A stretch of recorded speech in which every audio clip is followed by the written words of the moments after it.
You are listening to Conservation Nation, an optimistic and open-minded show that investigates and interviews interesting individuals in the fields of production agriculture, conservation, and natural resources. Join co-hosts Shauna Cochran and Tiffany Martin once a month as they discuss conservation topics, practices, and strategies. This is episode 1 of Conservation Nation. Hello everyone, I'm Shauna Cochran, District Manager for the Perkins County Conservation District in Northwest South Dakota. My background is in communications and natural resources, and I have field experience with range and then also writing newspapers and magazines. Today, I will be introducing you to Tiffany Martin, the Natural Resource Specialist in the Northwest area of South Dakota, and she is in the same office as me here in Bison, South Dakota. Hi, Tiffany. How are you doing? I'm doing good. How are you doing, Shauna? Not too bad. Staying warm. That's the big thing nowadays. So I guess my first thing for you, Tiffany, is maybe just to give background on yourself. Okay, so my background is in natural resources, obviously with being a specialist in it. I got my bachelor's degree in environmental science, focusing on natural resources at Northern Michigan University. And I've worked all across America, from everything in prescribed fire to prairie restoration. Awesome. And how did you get involved? What made you choose this path, this field? Honestly, as crazy as it might sound, it was just my mom letting us run loose out in the wild. She'd take us hiking and basically just let us run ahead of her. We would climb up trees, we'd jump off stuff, broke a couple of bones doing that, and just fell in love with nature from there, and just being out in it and wanting to provide that for future generations, make sure there was still such wonderful experiences around. So you kind of knew that you wanted to be, in the environmental sciences from a young age, or was it like a certain moment that it clicked and was like, oh, this is what I want to do?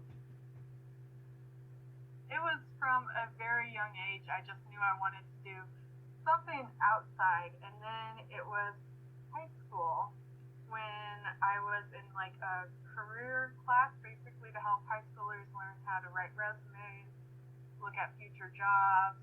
Is when we started looking into more fringe jobs, or at least they were considered fringe jobs at the time. And that's when we found, natural resource specialists. You could actually go to college and be a park ranger. You could be a forester. There was just kind of opened it up from there. And then when I went to college, I just chose a major that would allow me to do basically everything. Awesome. Yeah, that's awesome. What exactly do you do now? So right now I cover the entire Northwest area. I work under the Joint Northwest Area Board. It covers 6 counties, 2 reservations, and a national forest. And the main point of my job is to help with implementing the tree planting grant that we get every year from the state commission. Another part of my job is just to help the districts themselves. I do a lot of help with outreach, stuff like Arbor Day. I answer tree questions for people. I write news articles. So you make a lot of tree plans in your job, sounds like. What would you say is let's say 3 of the most important things when planning a tree belt? Or is there 3? Maybe there's more. But what would you consider to be important factors in planning a tree belt? There's plenty, but I can definitely just narrow it down to 3. The number 1 is the soil, looking at your soils and the location. If you don't have good soils, the trees aren't going to grow there. And we don't want to put any trees out there that aren't going to do good. We don't have the best soils up here, and we don't have a lot of water. So we want to make sure that what we get on the ground, in the ground, is actually going to grow compared to putting, a cottonwood out in the middle up on top of a hill. It's not going to grow. The next thing is, talking to the producers. we do have regulations on how we write tree belts, and they're designed by NRCS to make tree belts as effective as possible, but that doesn't mean that we don't work with producers. So I'll sit down, or usually we're out walking around looking at the area, and we'll have a discussion about what trees they like, what trees they hate. Some counties, which you do see basically countywide and even statewide, that some trees are really liked, some trees are really hated. Here in Perkins, people don't tend to like ponderosa pine that much. But you go over to Corson, and they absolutely love ponderosa pine. And then the third most important thing is to figure out exactly what you're trying to do. If you're trying to plant a shelter belt that is supposed to catch the snow and stop the snow, it's drastically different from planting a shelter belt that you're trying to just spread snow with, or planting a shelter belt that's there just for looks versus planting a shelter belt that's going to be effective not only for wildlife but also wind protection. And yeah, I would say those are probably the three most important things. Awesome. How long does it usually take? Say a producer comes to you, says, I'm interested in planting this shelter belt, and you get everything figured out. How long before you can actually, that producer is out planting those trees? So the producers would come to me. It would take, depending on how fast I can actually get an appointment with them to go out and look at it. If we can do that right away, I've done some the same day. It really doesn't take all that long to put together a tree plan, especially if there's good soil there and the producer's open to a lot of different trees. Putting together the tree plan can take a day or two at most, and even that could be stretching it. Usually that's if we have bad soil or there's something wonky about the site. And then they're required to work their ground the year before. So if we do this, early spring, and they can work their ground, by late summer, early fall, then we can actually be planting. The districts themselves can be planting them by the next year. So not too long of a wait then. Nope. Depending on if they want to get onto the tree planting grant, the sooner we know about that, the better. We do have to put in for that every single fall. But if it's just the self-planting and whatnot, then we can absolutely do that very fast and pretty much next year. Awesome.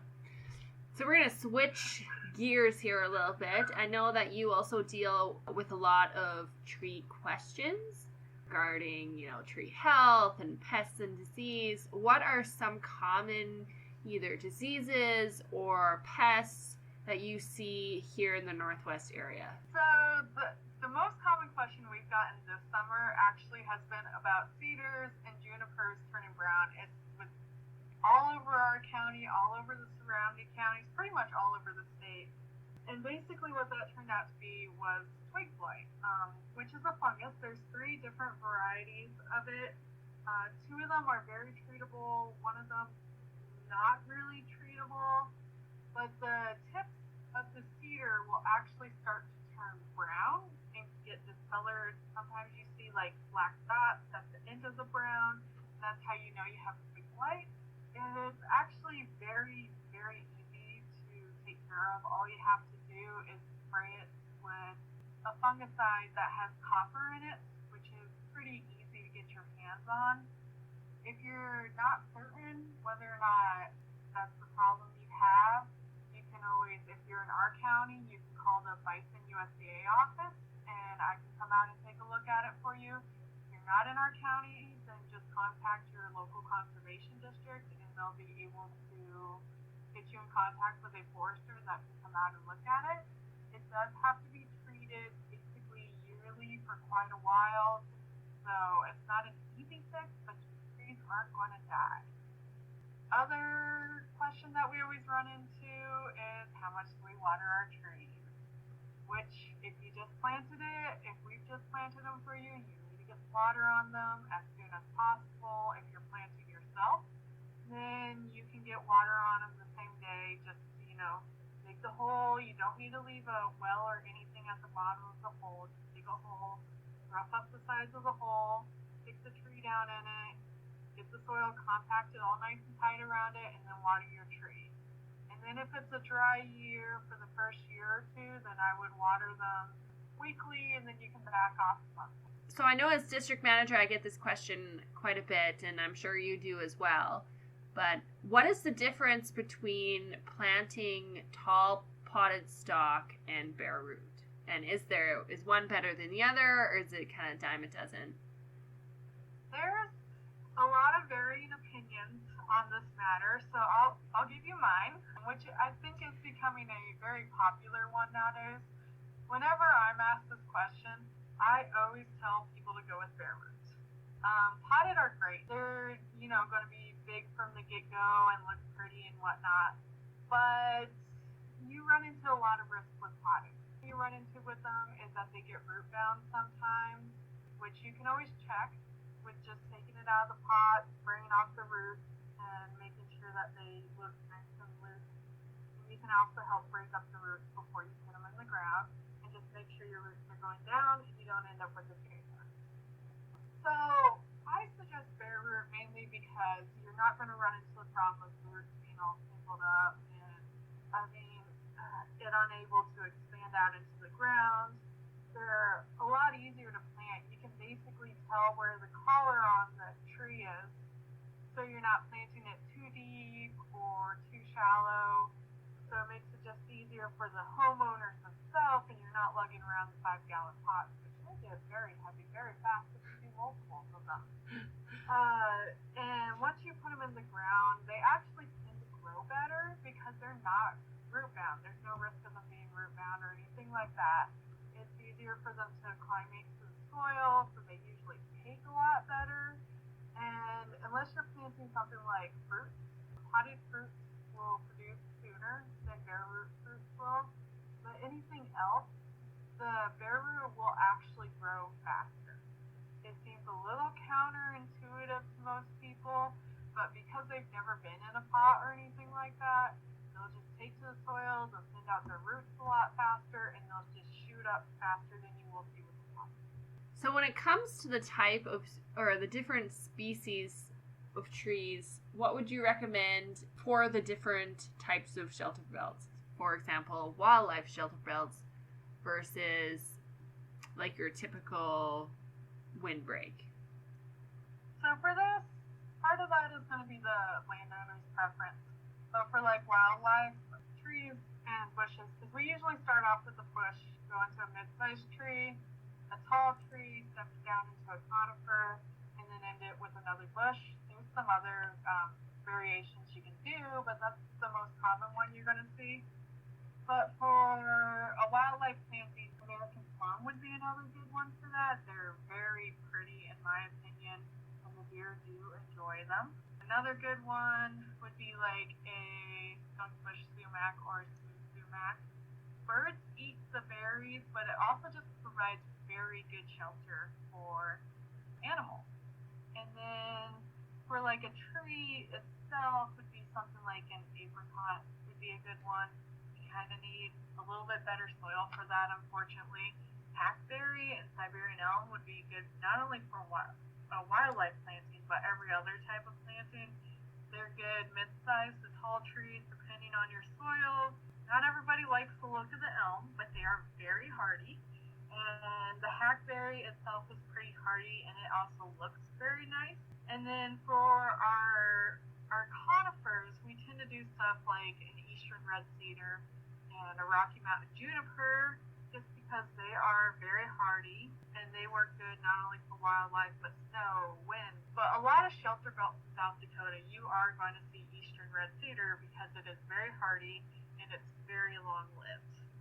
And then if you were just doing a regular wind one, then for the bush you could go with something like a common lilac is a very, very common one we do. If you're in a wetter area, which obviously there's not too many areas like that up here, but you could also do like a red osier dogwood, which is a very pretty bush. It has the red stems during the winter that really stand out. The hedgerows are very good. Juneberry would be good.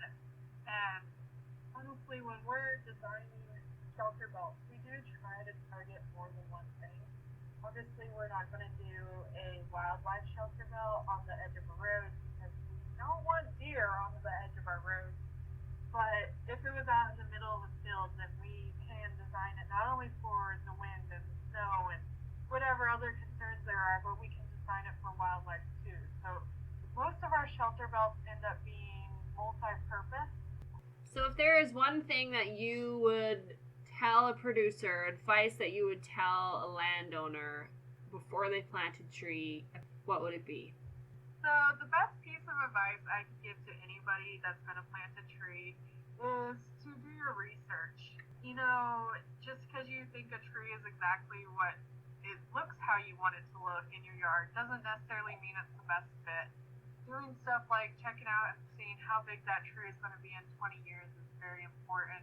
I've seen Siberian elms planted right next to houses, and despite the fact that those grew for 5 or more years, they're going to have to be taken down because they're going to get into the basement, into the pipes, they're going to cause so many problems. So just doing as much research as possible, and if research isn't your forte, then, call your forester. I'm the forester for the Northwest area, so if you contact your conservation district, they'll get you in touch with me. The conservation districts sometimes, a lot of the time, actually know a lot about trees because they've been doing it for so long. And if you're not in our area, then contact your local conservation district. They'll know who a forester is in the area that you get in touch with that can help you pick out your trees so that it's not only going to be pretty, but it's also going to be functional. So what is the importance of finding and planting stock from your area? So, and you can kind of go into more detail of like what exactly I mean by that, but planting for your region. So it's a very big importance. Basically what you're saying with planting for your region is across the United States we have different weather systems, we have different soils, we have a lot of different things. So I work down in Florida, and we have a lot of longleaf pines down in Florida that you really aren't going to see up here. The most obvious example would be the palm tree. You're not going to see a palm tree in South Dakota, and you never should see a palm tree in South Dakota because it just gets way too cold for them. So that brings up, well, how do I get the right stock? And the easiest way, and it's not just because I work for the districts, but because I have worked for a lot of different organizations and worked all across the United States. The easiest and the best way to get the correct stock is to actually go through your conservation district, because they're going to order from nurseries that are local or somewhat local, and they're going to be able to get trees that are guaranteed to survive somewhere in your region. It doesn't necessarily mean that it's going to survive on your property if we can get it, because there are different soil types and whatnot, but it's at least going to survive your weather system and so on. And having that right stock is going to give you the best chance of it surviving. Awesome. Well, thanks so much. Yeah, thanks. Thanks for having me on. I enjoyed talking to you, and I look forward to it. Awesome.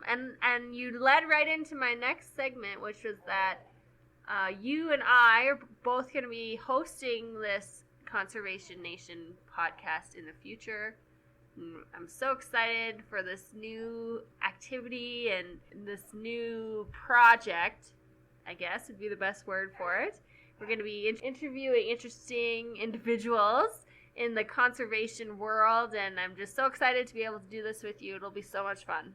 Yeah, this is going to be an absolute blast, and we promise that not every single episode is going to be about trees, and we're looking to have a wide variety of people on here, not only talking just about the conservation district, but just about everything that goes on in conservation, and we're going to try to keep it interesting for you guys. Yes, exactly. Keeping it interesting. So this has been our first episode of Conservation Nation. Thank you for listening to Conservation Nation. Please subscribe to us wherever you get your podcasts. If there is a conservation topic that you would like discussed on our next episode, please reach out and send us a message.